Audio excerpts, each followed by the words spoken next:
Hello there. So I'm Claire Jones. I'm the International Economy News Editor at the Financial Times. And thank you for coming along to today's session.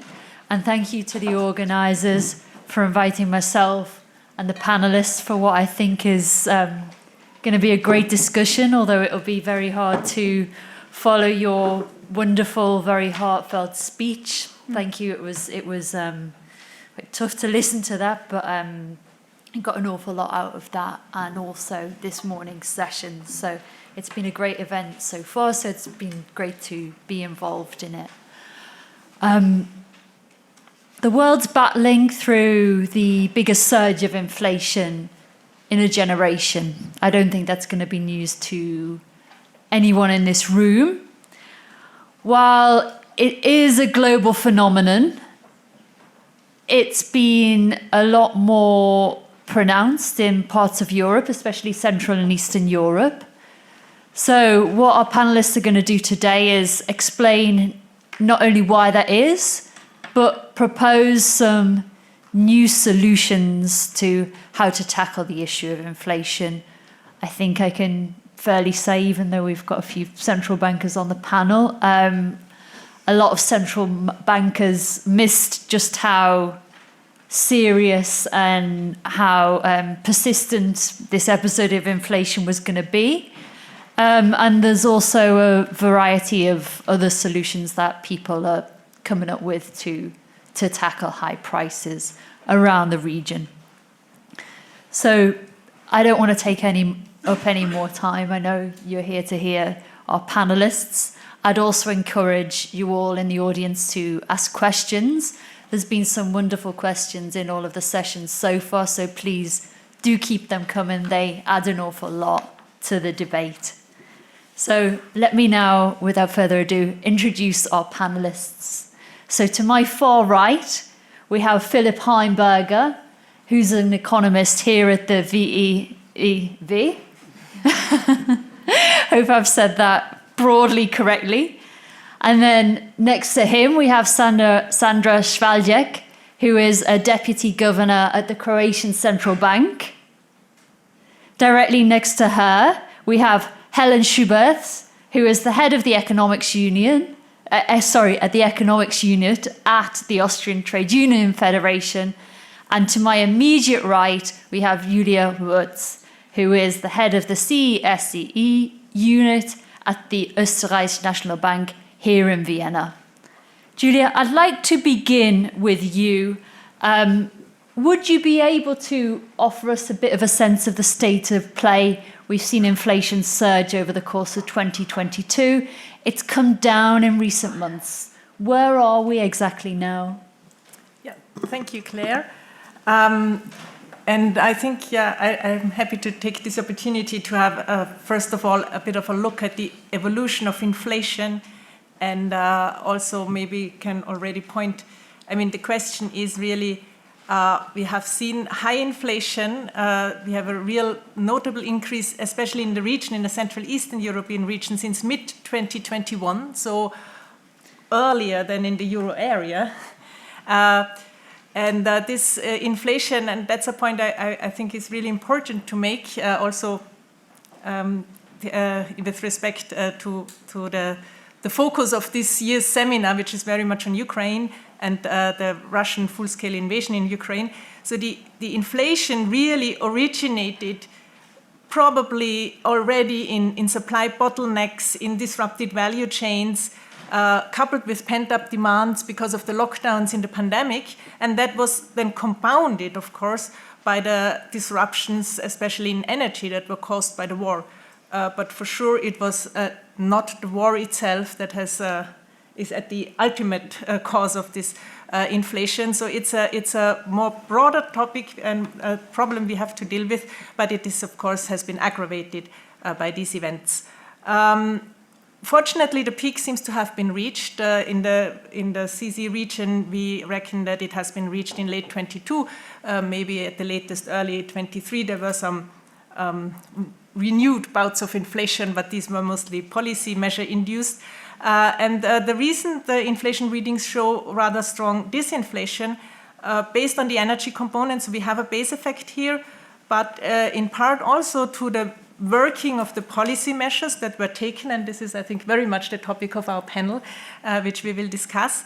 But the really good news is that it's not only energy that is trending down, but also other components, inflation components are trending down, and even core inflation, which has been trending upwards until very recently, also seems to have reached its peaks. So since we are now in a situation where we are past the peak, maybe it's also time to discuss a little bit the lessons that we can draw from this inflation spike, and to go a bit towards these lessons.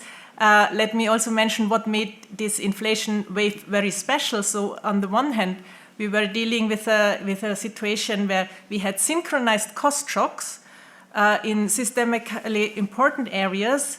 We had soaring shipping costs during the pandemic.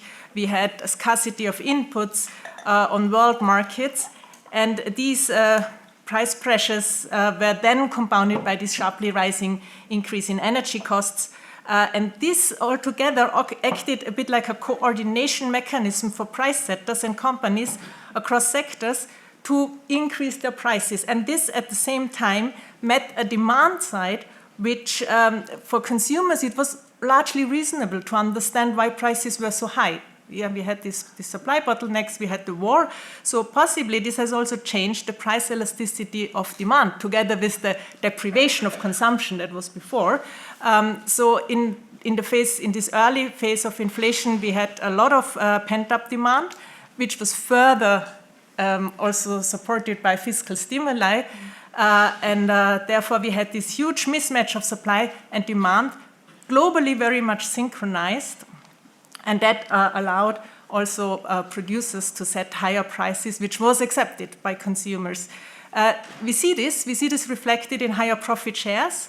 So we see for the CESEE EU members that in 2022, the average adjusted profit share for the whole economy increased compared to the level it had a year before in all countries, and it was above the long-term average. So we can speak of excess profit shares in all countries, even though the sectoral distribution of these excess profits is skewed towards sectors such as agriculture, industry, construction, and to a lesser extent also wholesale and retail trade, accommodation and transportation. So what is the lesson to learn from that? Possibly we have to be ready for the next inflation spike, to watch more closely market structure, which seems to be very important, so to avoid too high concentration, foster competition, to sort of break through this circle. We will see now if this inflation that has, of course, also eroded purchasing power on the side of consumers will lead to higher wage growth. I mean, we see high nominal wage growth. The question is, how will the companies react to this wage increases? And in a sense, wage increases could again serve as a renewed coordination mechanism for new price increases, so add to further inflation. This is something that absolutely has to be avoided. For the moment, we see very few signals of that happening in the Central Eastern, Southeastern European region for many reasons that I will not spend time now to discuss. But in a sense, it could also be a time to shine for institutions like, for instance, the Austrian Sozialpartnerschaft, and I have one representative sitting to my right here. So our compromise also could include wage rises without passing on these higher wage costs on prices in 1 year, and then in the next year to have a waiver on excessive wage prices. So there are many variants to find the compromise. What is really important is to find a compromise and avoid this that inflation, which is already high and persistent, as you have mentioned, more persistent than we as central banks would like it to be, to break through this cycle again, and also to bring down the excess profit shares that we see at the moment. There's many ways to do that, but I think I pass on first to my colleagues to suggest some proposals. Yeah, I think thank you very much for those great introductory remarks, which really gave us a sense of, there has been some good news of late, but we're not entirely out of the water yet. And you've teed us up very nicely for what our other panelists plan to talk on in terms of ways to curb profit margins, or indeed whether market structures are at fault or whether or not they've actually helped in some circumstances. So just on that point, I'd like to move on now to Sandra. Yeah. Croatia's recently seen the introduction of the euro. There's often a perception, whether or not that is accurate is very open to debate, but there's a perception that when the euro is introduced, companies use that as a reason to hike their prices, which at a time when inflation in Central and Eastern Europe is very high could be very damaging for the credibility of an institution such as the Croatian National Bank. What have you been doing to really counter the perception of a surge in prices and indeed any attempts by companies to take advantage of the euro's introduction? Thank you very much, Claire. Should I press? Or I think as long as the green light's on, I think that should be fine. Okay. And first of all, I would like to thank the organizer, Wiener Institut für internationale Wirtschaftsvergleiche, to have me here. And I would like also to congratulate the Institute for its golden jubilee. I wish you a lot of many jubilees in the future. And I would also like to remember our dear colleagues with whom we have collaborated very intensively in the past, from Vladimir Gligorov, unfortunately, which has passed away, Hermine Vidovic, Michael Landesmann, and Mario Holzner and all the others. So thank you very much. Yes, I would like to say a few words about the price developments in Croatia, especially having in mind that Croatia has introduced euro at the 1st of January this year, which is specificity by itself, but also more specific because Croatia was and is the first country that has introduced euro in a high inflation environment. And yes, you're right, we have put in place some measures before the very changeover and after the changeover in order to tame inflation. So I think that also Croatian case can be used as maybe the best practice, not the best practice, but very, very good practice of how to tame inflation during the euro changeover. So, as in other countries, our inflation has started in 2021 and then has raised, and actually it has peaked before the changeover. So it has peaked in spring last year, period from March to June, July last year, when the inflation momentum was as high as 21% in July. But then it went down to 8.1% in December last year, and then continued to fall and has reached 5.4% in April this year. So as for core inflation, it broadly followed the same pattern, but then at the beginning of this year, it has increased somewhat and is as high as 7.4%, or was as high as 7.4% in April this year. But what we have perceived during the very changeover, that means in January 2023, is that actually we could not disentangle the spiking in inflation due to the euro changeover. And actually what we have seen is that actually if the prices have risen, this rise was only one-off, it was quite mild. It happened mainly in the area of services. Mainly it goes for the services in bars, in restaurants, for medical services, dental services, services of the hairdressers, for example. But when we have observed the other prices, and basically the prices of goods, there we could not find any addition to the price increase due to the very changeover. We have connected this increase in prices in the area of services with the fact that actually in the area of goods you have very intensive competition, and there are also retail chains, international retail chains that are present in Croatia. So there is quite a lot of competition which have put the pressure on the prices, so they did not increase very much or at all.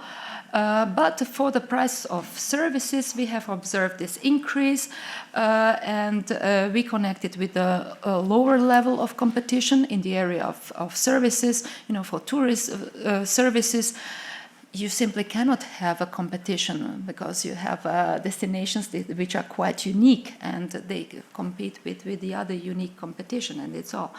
And for services, there is much more heterogeneity than in the area of goods. For some services, like coffee in coffee shops, we have seen some market segmentation, so to say. So on average, the prices of services, the prices of coffee in coffee shops was converted accurately using the fixed exchange rate. However, in the whole distribution of prices, we now see some fat tail in this distribution, meaning that there is a market segment that is ready to pay more for some coffee with specific features, or coffee shops with specific feature, and so on. But let me go to the activities that were implemented, or policy actions that were implemented in order to contain the price increase due to the euro changeover. Basically, even before the very changeover, there were some policy measures put in place, and I would say that the most important policy measure was dual price display, because the companies were obliged to display prices both in kunas and in euros already in September last year, and they will still have to display prices both in kunas and in euros until the end of this year, which enables the consumers to assess better the prices and to see whether they have risen or not. Apart from the dual price display, we have asked the companies to display this unique fixed exchange rate visibly in their stores. And there was also the code of conduct for companies, which served for the companies to declare that they will behave in a fair manner during the changeover. However, I would emphasize the informational campaign that started already in the middle of last year, and in my opinion, the importance or the effect of information campaign was even higher than the importance of any other policy measures. So this extensive informational campaign actually, according to our estimates, covered 95% of the population, and basically has the goal to emphasize the evidence of a price effect of euro introduction in previous cases, because there was a lot of this perception that the euro was teurer and that all the prices went up in countries previously adopting euro. However, the statistics show that the increase on average was between 0.2 and 0.4%.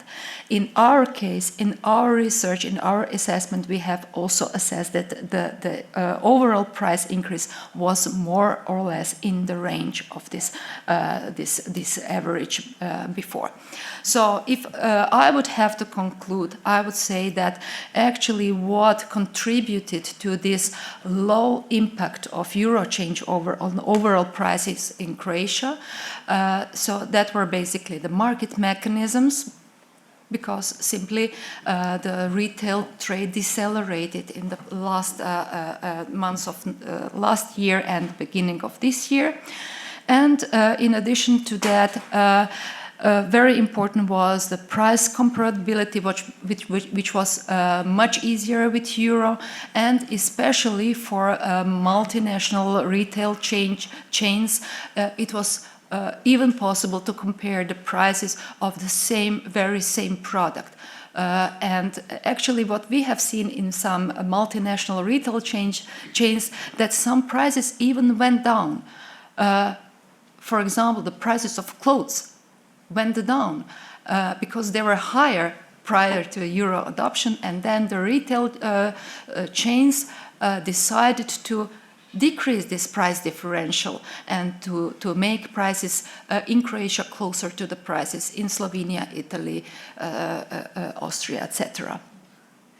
Thank you, Sandra. That was a really nice anecdote to end on. So apart from the kind of opportunistic baristas, you managed to keep quite a good control on things. It's interesting that both of our speakers so far has brought up market structure as a reason both for keeping inflation under control in the case of goods, and also for being unable to stop some opportunistic behaviour in the services industry. Helene, I'd like to bring in you now, because you've been doing some work on one of the solutions that Europe has been using to really try to control inflation in markets which maybe lack a little bit of competition. So, of course, there were energy price caps introduced in several European countries, and a lot of state subsidies for consumers at both the household level and the business level. So it'd be good now if you could maybe talk about how those price controls have worked and whether they could be applied to other goods and services. Okay, thank you, Claire. I think quite interestingly, as you mentioned, many European Union countries have started to introduce price-reducing measures early on, some of them already in autumn 21. Julia has mentioned that energy prices, for instance, have already started to increase in summer 21. We've seen energy price caps, food price caps, VAT reductions or abolitions, etc. But interestingly, countries were doing that despite of the fact that economists or international organizations were by and large recommending, for instance, not to interfere into the market prices. They were saying, well, the cost of living crisis should be better tackled by compensating households, in particular poorer households.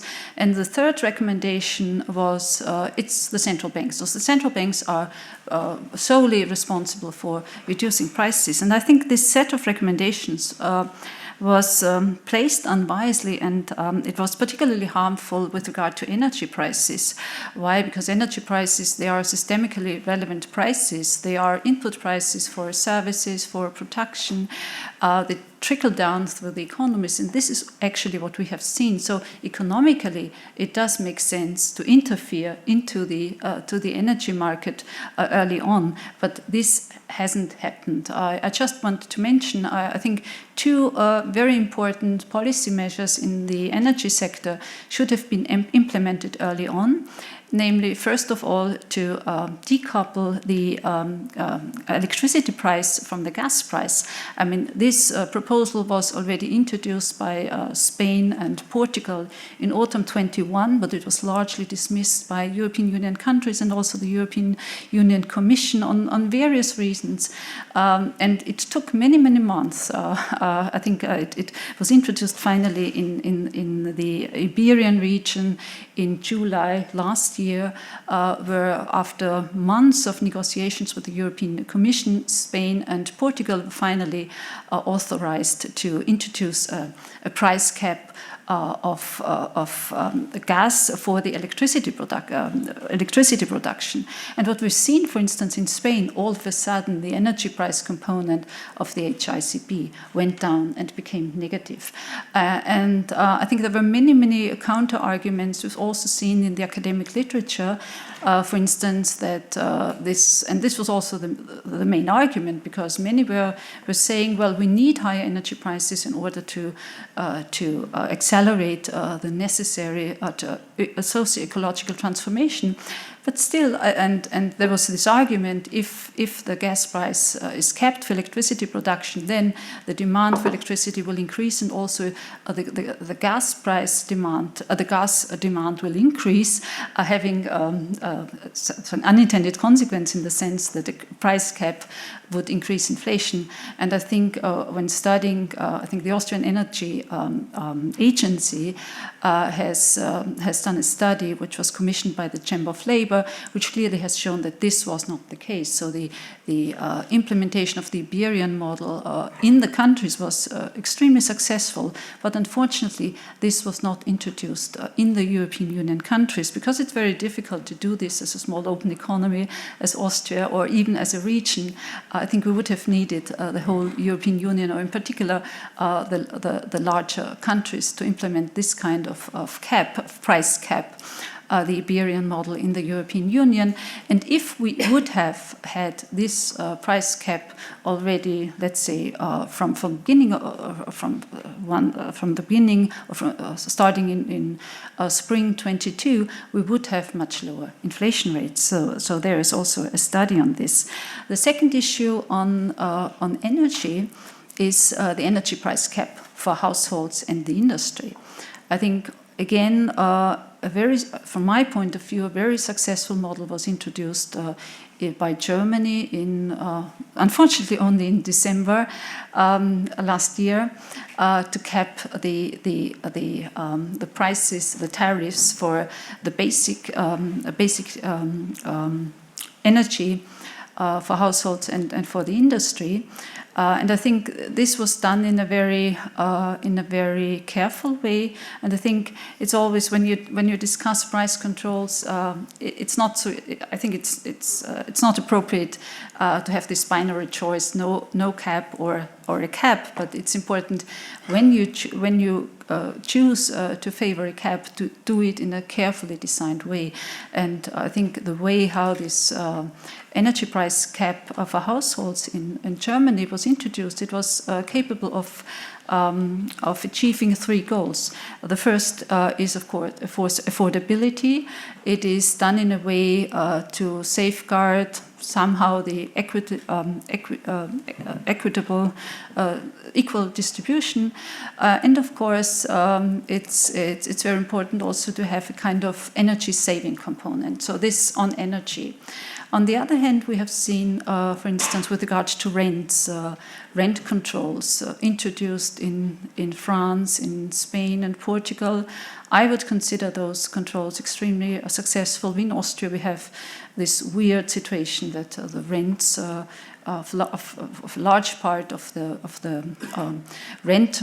rental market is indexed to the inflation rate, which is absurd, because the consumers or the renters, they pay twice. They pay their high energy bills, they have to foot those bills, and in addition they have to pay the higher so in the inflation the energy component is also introduced, and the rent, so the renter does not have to pay the energy cost of the house. This has to be paid by the renter. So I think this is also a very, very important aspect, not only on social grounds but also for economic reasons, in order to avoid this famous profit price spirals we are observing to a large degree since the pandemic, and in particular since the energy crisis has started. And finally, on food. I mean, on food, I'm not so much in favor of price caps. I think they're much better. I think that's the ultimate rationale. I think there are much better ways to tackle this kind of problem, which is a huge cost of living problem for households, in particular the poorer households.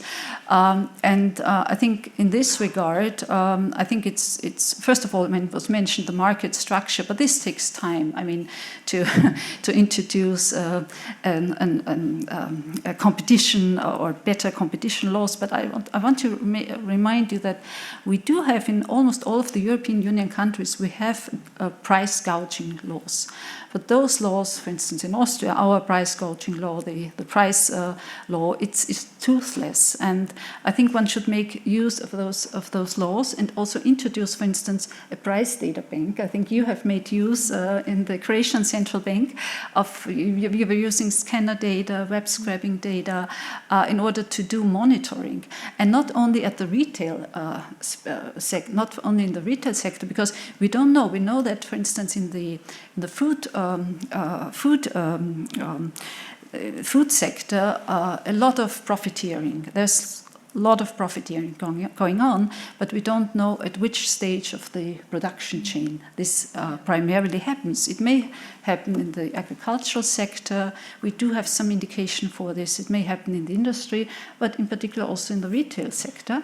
And I think we do need data. And for instance, Spain has worked initiated to set up a body which monitors profit margins. And also I think the Banca di Spagna is involved in this project in providing data, etc. And I think this would be extremely important, not only with regard to this to the energy crisis, but also with regard to future potential multiple crises we will be facing. For instance, greenflation or fossilflation or whatsoever. I think this is something we have to be prepared of. Thank you very much. Thanks a lot. So thank you for that, for providing some lessons from the energy price cap, but also some insights into food price inflation, which I think is a very, pertinent issue right now. This seems to be the main area of inflation that's really concerning households throughout Europe. You noted just at the end there about greenflation. I'd like to talk to Philip about this a little bit more. I mean, we've got a sense already from the discussion that European inflation, it's not been solely down to energy, but a big part of the story has been energy costs. You've written quite a lot about this and about how that leads us to think that, we need to find better substitutes for the energy sources we currently have. Yeah, those sources of energy are going to, to invest in them is going to, they come with a high cost of capital, and that cost of capital is increasing, given that our solution to inflation at the moment is a very blunt tool, i.e. to raise interest rates. So could you maybe just talk a little bit about this, just introduce the problem, explain how you see it, and talk about what sort of alternatives could we see to spur investment in renewables in an environment where interest rates are really, they've risen very quickly throughout Europe. Yeah, thank you. So I think if you compare in particular inflation in the US and in Europe, there are two big differences. The first one is the role of energy, and the second one is labor markets. So in particular in 2022 and 2023, energy prices have driven inflation much more in Europe than in the US. The big difference is that the US is a large energy exporter, where Europe is dependent on importing energy. And the second big difference is labor markets, because labor markets are significantly tighter in the US than in most European Union countries. So we also have some research coming up on that at the WIIW, where we show that basically the US reached full employment with the recovery from the pandemic, whereas there are significant full employment gaps still in most European Union countries. There are differences across countries, but some Eastern European countries have the tightest labor markets, but there are still these sizable full employment gaps, and that also has implications for monetary policy, because I think it means, in particular for the Eurozone, that we can expect that there will be less pressure from wages on inflation than in the US. But coming to your question, I think if you look at this energy problem and the fact that the US is an energy exporter while the EU relies on energy imports, this also has important implications going forward, because it means that investments for a new energy infrastructure in Europe become much more important, also to decrease energy dependence. And the thing is that the fast and sizable interest rate hikes that we have seen, they basically slow down investment in renewables. And paradoxically, that may lead to more inflation problems in the medium to long run. So I think we have to acknowledge that the energy problems, but also the climate crisis, they affect price stability, and it won't be easy to ensure price stability during the green transition, because we can expect further supply disruptions and also price shocks in key sectors.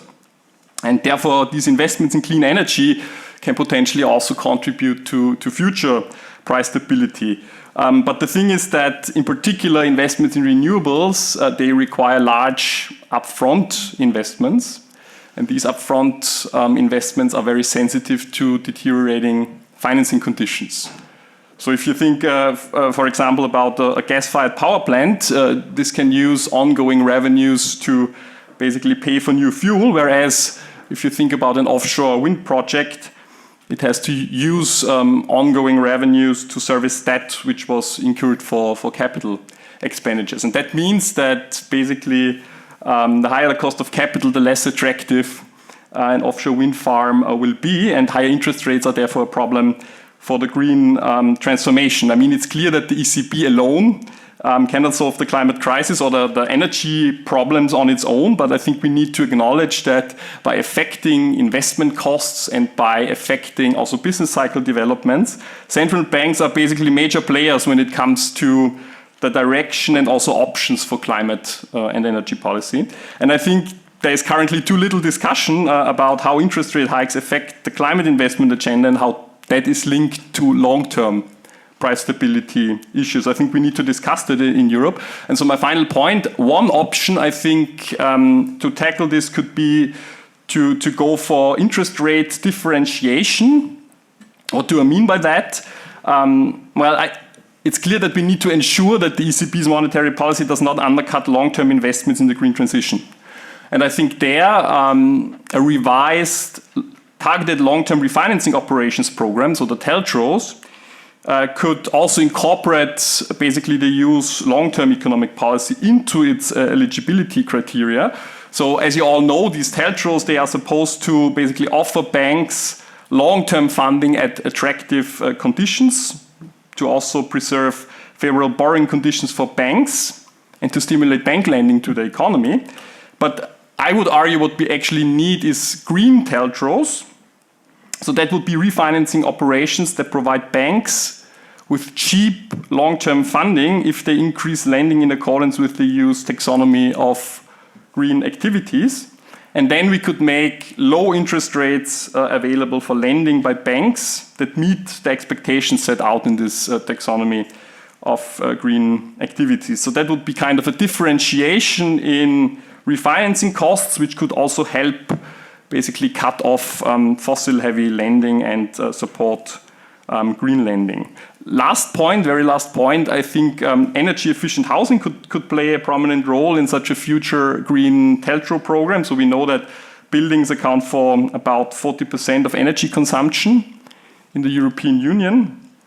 And such a targeted green TLTRO program could also kind of support targeted lending to increase energy efficiency, which could also produce quick returns in terms of lower energy demand. Thanks. Thanks a lot for that, Philip. Some very thought-provoking remarks there.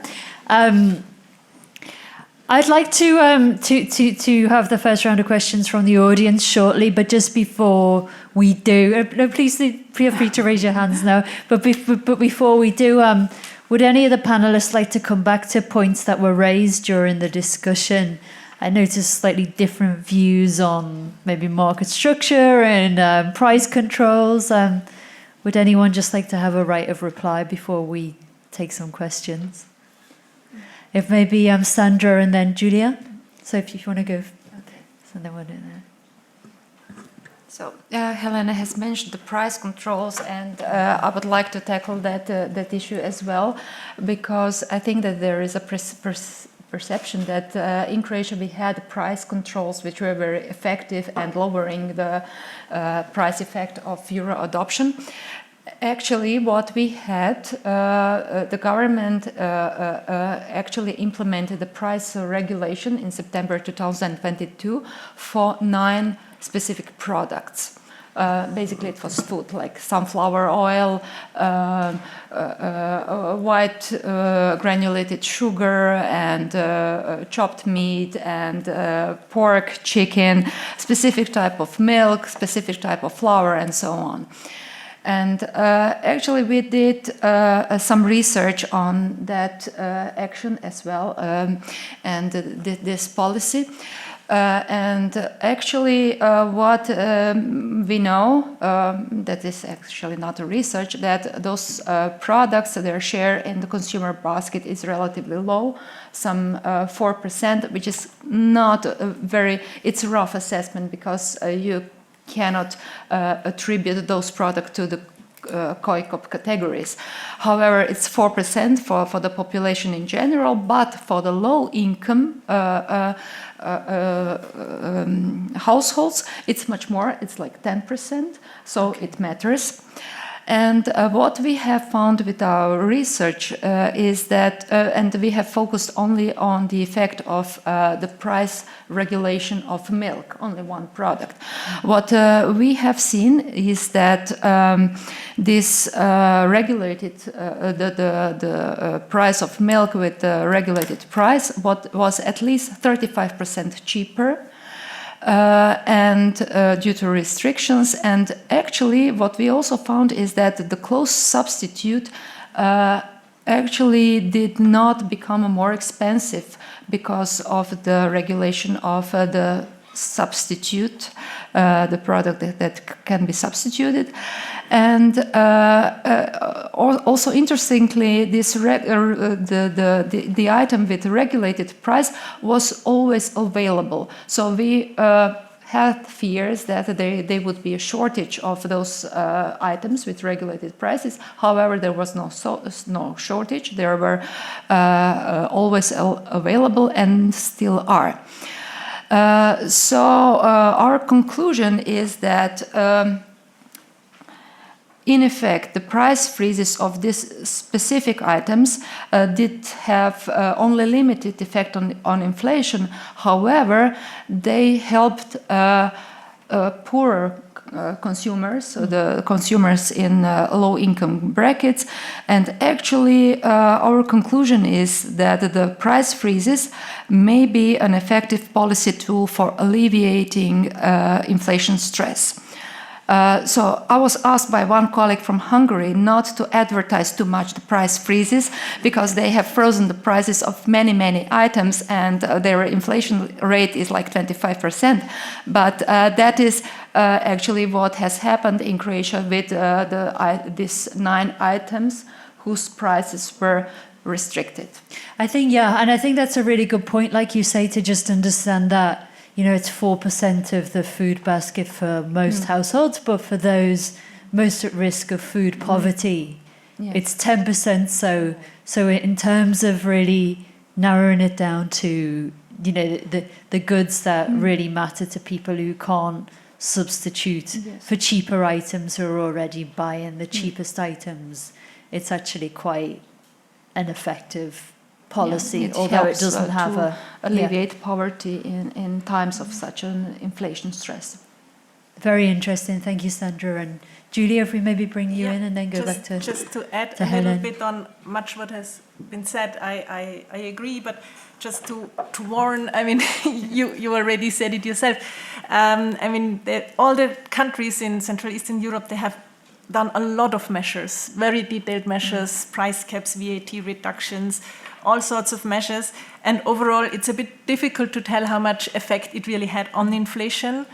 So for sure, if you read the official communication, you will find that it had a taming effect on inflation. But you mentioned the Hungarian example yourself, which was way overcompensated by price rises in the not controlled items, plus some other problems. I mean, it was if you remember these petrol price caps, which induced a lot of exports of petrol then as well, before it was reined in. Overall, I mean, so price controls don't come without the risk, and they are not a silver bullet. But I think the message really is, if measures are taken, then they have to be well designed, targeted, implemented, and also financed. I think Romania is a good example that, at least in the beginning, when they implemented the measures, had a very good financing for it. With the most recent measures, we will have to see how it turns out. And also, they have to be done upfront or really front-loaded. And as Helene has mentioned, once the price effects trickle through the value chain, you're much too late to come in with these specific targeted measures. I just wanted to also take up a point you made with the difference between the US and the EU.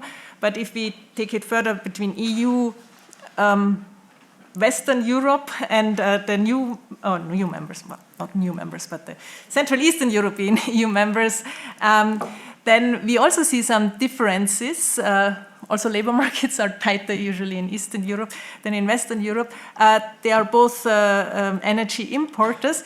And if we then take the amount of measures that we see in Central Eastern Europe and look at their effect on inflation, then we still see, evaluated relative to the euro area performance, we still have way higher inflation. So we have a quite high inflation differentials, higher inflation in Eastern Europe still than in Western Europe. So in that sense, these measures were probably not so successful at all, and cost also a lot of money, which, and in some cases, I mean, Hungary has been mentioned, also led to market disruptions. However, on the positive side, in Central Eastern Europe, we had this earlier and more decisive monetary policy action with interest rate hikes much earlier, and also more courageous, I would say. And I would just like to point to some non-linearities in this also relationship between the inflation, and we have done also research that is forthcoming by colleagues of mine, Florian Huber from the University of Salzburg and Josef Schreiner from my team, who looked at Philip's curve and found severe non-linearities, both with respect to the size of shocks and the direction of shocks. So it is not symmetric reaction whether we are talking of higher inflation or lowering inflation. And also in a high inflation environment, things become more difficult. I mean, we have self-stabilizing properties, how firms and workers respond to that. And so that is, of course, general recommendation or general conclusion we always draw, that we need to preserve the low inflation environment. We don't know if we have been successful in doing that at the moment. But once these price changes become entrenched come into entrenched inflation, then it is very difficult to get back from that. And there is a certain band of inaction in inflation, and you need very strong policy intervention if you're in a high inflation environment to have the effect then. And, Yeah, I think that's a very interesting point, that the role of central bank credibility and inflation expectations and 2% targets wanes quite a lot. So, sorry, if maybe bring in just Helen and then back to you, is that okay? And then to Philip. I would just like to comment very, very briefly on Philip's explanation on price effect of green transition. Actually, I think that green or climate transition is an extremely complex process, and it's very hard to assess the final effect thereof on prices. And recently, I have seen the recently published paper by the Banque de France. Actually, it's a bulletin by Banque de France, and that they have displayed that the effect of climate transition, both on prices and on GDP, could be in all directions. So both the price increase and GDP increase, or the price increase and GDP going down, and GDP decline and price disinflation. So the effects may be really, really extremely different. And they are conditional upon the timing of climate actions, of climate policy implementation, whether they are orderly or disorderly. So I think that we should not say that there is a one-way direction. So climate transition raises the prices, but the prices can go a different direction and with different intensities. Do you really want to respond to that, Philip? Yeah, thanks. So, I mean, I did not say that all prices will be affected or will rise, but it's pretty clear that, in particular, when you think about investments in renewables, you have a big problem when financing conditions turn adverse. And, I mean, given the climate goals that we have and that European governments have committed themselves to, and given the urgency with which also CO2 emissions have to be lowered, and also given that we want to reduce energy dependence, I think it's clear that there needs to be this focus on investments in clean energy, and that will require us to think about how we can actually get proper financing conditions so that governments, but also the private sector, actually undertake these investments. And I personally think that given the importance of this issue, there's relatively little discussion about that, and I'm kind of surprised about it. Last point, yesterday I saw a report that, I mean, obviously not only in Europe interest rates have increased. It's kind of a global phenomenon. It's actually an unprecedented global interest rate hiking cycle. But in Africa, you already see a stark effect stark negative effect on investment in renewables. And I mean, from a European perspective, you have to ask, is that really something you want to tolerate? And I think we should think hard about that. No, Yeah, I completely agree with you. I just wanted to tell that we should not stop investing in green technologies out of the fear of inflation. We should invest, and at the same time try to do it in non-inflationary way. So just to, can I take I think that's a really interesting discussion, just how rate sensitive this green transition is going to be. But I'm conscious of the time and the need to leave some time for coffee before the next session. So could I maybe see a show of hands and take a round of questions from the audience? So if we maybe go to the second row first, and then to you, and then to the woman in the blue top, and we'll go to you. Yeah. Okay. So thank you, please. Daniel Hardy from wiiw. I very much appreciated Ms. Wörth's emphasis on the connection between inflation and corporate profitability. At the same time, correspondingly, we've seen a decline in real wages and labour shortages in many sectors. So is it possible to come back to equilibrium in the labour market without more inflation? Okay, thank you. So Park, that one specifically for you. And then to you, please, do you want to ask the question now, and then we'll... Yeah.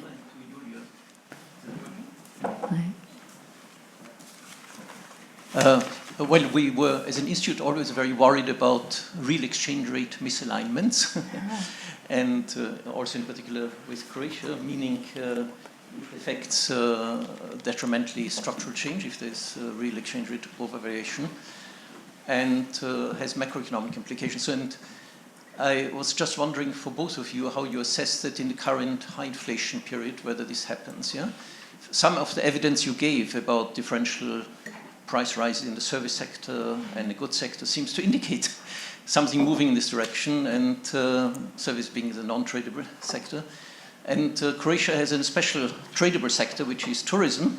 It's a very special one, which is not that much under international competitive pressure, especially in periods when Tunisia and Turkey are not such favorite destinations. Yeah, this has implications for even for Ukraine, definitely for other Western Balkan countries, and Ukraine we spoke about before has potential competitive, being well positioned in competitive terms, but we're moving into a direction where there will be a large influx of finance, pent-up, obviously demand for moving out of poverty and so on, and remittance flows. Yeah, so I think this problem could be that monetary policy is under a lot of pressure in a place like Ukraine when this effort of reconstruction happens. But I'm not sure whether you're... Thank you. And then... Thank you. Hi, hello. Thank you very much for the interesting discussion. It's Katerina from the Austrian National Bank. I have a question for Sandra. So I was very intrigued when you said you reached 95% of the population with your campaign. Because central bank communication, especially also in this inflation expectations, general expectations discourse is very important. So I was wondering if you could talk a bit about the cost benefits of the campaign you did, which must have been very extensive. And whether you could say also if you assessed the effectiveness of that campaign. Mm-hmm. Because saying something to 95% of the population depends, so how it's received depends on how much trust there is in the person or the institution that says it. And if you have any idea if the campaign changed the perception of people on how the euro would affect prices or has affected prices. Yeah, that's a really good question. And then just one more. Very quickly, I mean, I was very much interested in the...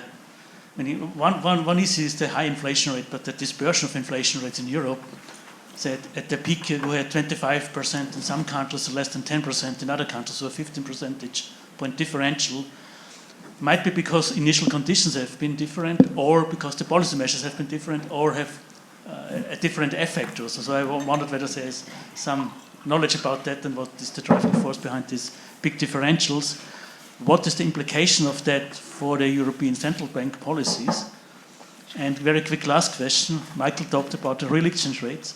So we are living in a phase of real interest rates being negative and quite negative. So I wondered whether this has an impact on investment spendings also for the green transition, because we live in an area of negative interest rate, real interest rates. Right? Yeah, although that might be changing in a few months, I suspect, or even sooner if you're the likes of Spain. But yeah, excellent questions on heterogeneity and information and tourism and labour markets too. So if we maybe go from Julia right across to Philip, if we start with you and then take it from there, then that would be fantastic. Thank you. Yeah, so thank you for this challenging question, Daniel. Well, this is actually the point I was trying to make, is that, yeah, indeed, we do have tight labor markets in Central Eastern Europe, and we did find, but I mean, this was a rough inspection following what the IFO Institute in Munich did. So we looked at the GDP deflators, and this suggested, of course, there are a couple of caveats here, which I will not mention because this is not an academic seminar, but so they at least hint towards excess profit shares. So in that sense, there might actually even really be room for another coordination mechanism, not one of the tools that I've described that have actually fueled inflation, but one that would tame inflation, which would be this, what we have in Austria in the Sozialpartnerschaft, which would be this compromise. And the state could, if it's not a voluntary agreement, or if this is not feasible, and firms do have room to digest wage increases. They are not so tight. So, but if they are not willing to do so, then politics could also impose excess profit taxes, which would of course not change the prices, but it may change companies' calculations. So this would be my sort of attempt to answer your question. And on, I'm not I mean, for me it's a bit beyond my means to answer now questions of inflation in Ukraine in the reconstruction phase. I think it's quite remarkable how stable inflation is in Ukraine at the moment. This is really to be admired as actually everything that Ukrainians do at the moment. But I would just like to come on the dispersion of inflation. So at least, well, I can only talk about Central Eastern Europe because these are the countries that we monitor. And here it was not too high. I mean, it was really shocking how broad-based inflationary pressures were. And how, I mean, the number of items with high double-digit inflations were really huge, and they have come down now, which is the good news. So, but we didn't see this, but maybe also initial conditions were not too different for this set of countries, and you rather refer to Eurozone. Yeah, okay, no, so Eurozone, I think you, I don't know, turn to maybe that's one for Helene, and then we... So thank you for the debate. I have two comments. The first on the dispersion of inflation rates in the Eurozone. It's quite astonishingly, but I haven't seen any convincing study on this. I have an hypothesis which is also derived from studying empirics, namely that those countries that have implemented price reduction measures supporting monetary policy in its goal to reduce inflation and help to anchor inflation expectations, those countries are having the lower inflation rates. I mean, look at the example of Austria. I mean, Julia mentioned inflation is already coming down because we see wholesale prices across the board have come down since August last year, but in Austria there's no response, and I think a lot of profiteering is going on, and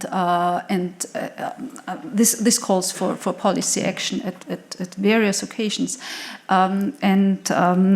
this brings me to the second point I'd like to mention. Julia has mentioned the role of social partnership, concerted action. We have much reference to the 70s, but the problem here is in the last year, and as you know, I mean, in particular in Austria, but also across Eurozone countries, the wage bargaining process, they have adaptive inflation expectations, and this has meant, in particular for Austria, that we did have real wage losses of 4%, and in the last year, since the last year, we have seen a huge redistribution from the workers to the firms, and within the non-financial corporate sector. And the financial sector is a different animal, but within the non-financial corporate sector, we also see some kind of redistribution from smaller, medium-sized firms to the larger ones.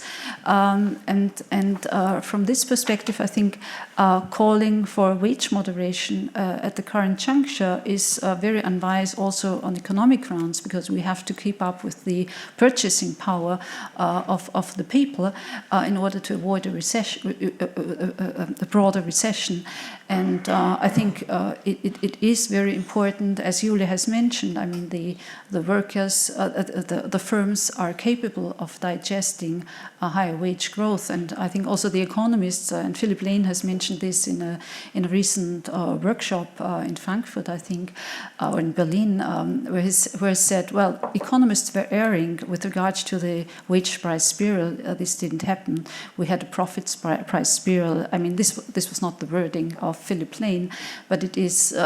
We have seen this wording also from the side of the ECB, and for this reason, I think it's very, very important to look at the profiteering of the firms and implement measures to stop this or to cap this. Thank you. Thank you very much, Helene. Greedflation will clearly be a closely watched phenomenon for some time to come. Sandra? I will take the one on communication campaign. And actually, we were not the only ones involved in communication campaign. It was the government and us. However, we actually had the leading role in that, and the campaign was very, very diverse. So we used all the media, all kinds of media, social media as well, and even direct communication. So we have organized not the bus, but it was a mobile exhibition traveling throughout Croatia, and we have communicated directly with people on site. So we had even simulated the shop with the different items, and the person was given on the display the certain amount of money, the certain budget, and should try to buy for exactly the same budget in euros without knowing the prices. So they were supposed to exercise a little bit the prices in euro. So it was really, really diverse. And as for the cost benefit of this campaign, I know how much it costs, or how much it did cost. So the price was the same as in all the countries that have previously introduced euro, and actually the price was €1 per inhabitant. That was common for all the countries previously adopting euro. And the half of the price was paid by European Commission. So the budget was given, and but the situation in Croatia was a little bit different, because we did not only have to make people familiar with euro, but also to convince them that euro does not bring a substantial price increase. So with the same amount of money, we had to cover the two goals. We did not run any proper effectiveness analysis, I have to admit, but we know how much did the familiarity with euro increase throughout the campaign. So we have assessed the familiarity with euro at the beginning of the campaign and at the end of the campaign. And this familiarity with euro increased by 15 percentage points within the population, which is, I would say, quite substantial. And I would even say that the support for euro increased as well. We did not assess that directly, but in our experience, the support for euro increased always when Croatia was in some kind of economic crisis. So when we were not in the crisis, kuna was the best possible currency. But in the crisis, God give us euro, because it's a safe asset. So being in a crisis, this support for euro was higher than in regular times. But the rest we can. I think that was a very discuss thorough over dinner. response to your question. Thank you very much, Sandra. And then Philip, I give the floor to you. Thank you. Maybe some words on this issue. Where are domestic price pressures currently coming from? Corporate profits, wages. I mean, the ECB, as has already been mentioned, several ECB representatives have said that corporate profits have played some role. But I mean, a pragmatic way, I think, would be to say we don't know exactly how much is coming from corporate profits. Probably they have played a role. But if you really want to break that inflationary process currently, I think it's clear that what you need is coordination. We are in this conflict stage where, understandably, there's the attempt to compensate for earlier real wage losses. And I think if you take an approach, a pragmatic approach, where you use a broader toolbox, where you also look at pricing behavior of companies by using competition policy, regulation, price gouging laws, or increasing monitoring capacities, that might actually also make it easier for trade unions to compromise. So from that perspective, I think you need to look at both the pricing behavior of companies, but obviously also from a monetary policy perspective, monitor what's happening on labor markets and with wages. Second quick point is on ECB policy. There was a question on ECB policy going forward. I personally think that the case for further interest rate hikes at this juncture is weak, given the macroeconomic picture.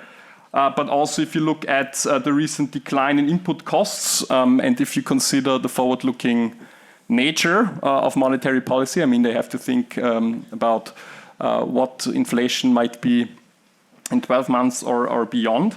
And I also think that core inflation, which remains elevated, is actually, if you look at the empirics, not a good predictor of what's going to happen to headline inflation, in particular when energy prices play such an outsized role. So therefore, I think that there's actually now a good case for the ECB to stop the hiking cycle. And the final point is on negative interest rates. Doesn't that affect investment behavior or decisions? Well, I fear that in important investment cases it does not, or it won't. In particular, the stuff that I have been talking about, investment in clean energy, renewables, new energy infrastructure, there are studies which show that the business case for investment, in particular in renewables, is not there at significantly higher nominal interest rates, because you have this disadvantage compared to already installed infrastructure. And I think that's something we really need to think hard about. Thank you.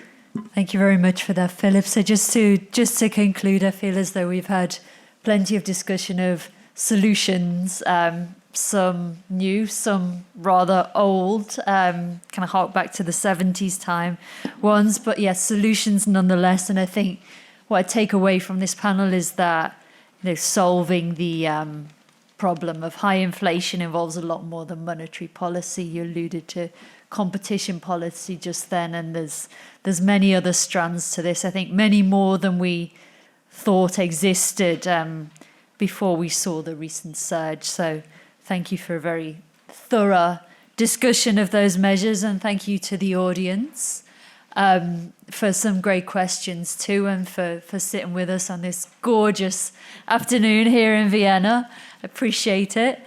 And yeah, with that, I'd just like to thank the panelists again for doing such a great job, and to thank the organisers. And please go and enjoy the coffee break. And I think we're due back here in a quarter of an hour at 6, or we'll give you half an hour, so a bit longer for coffee. So thanks a lot.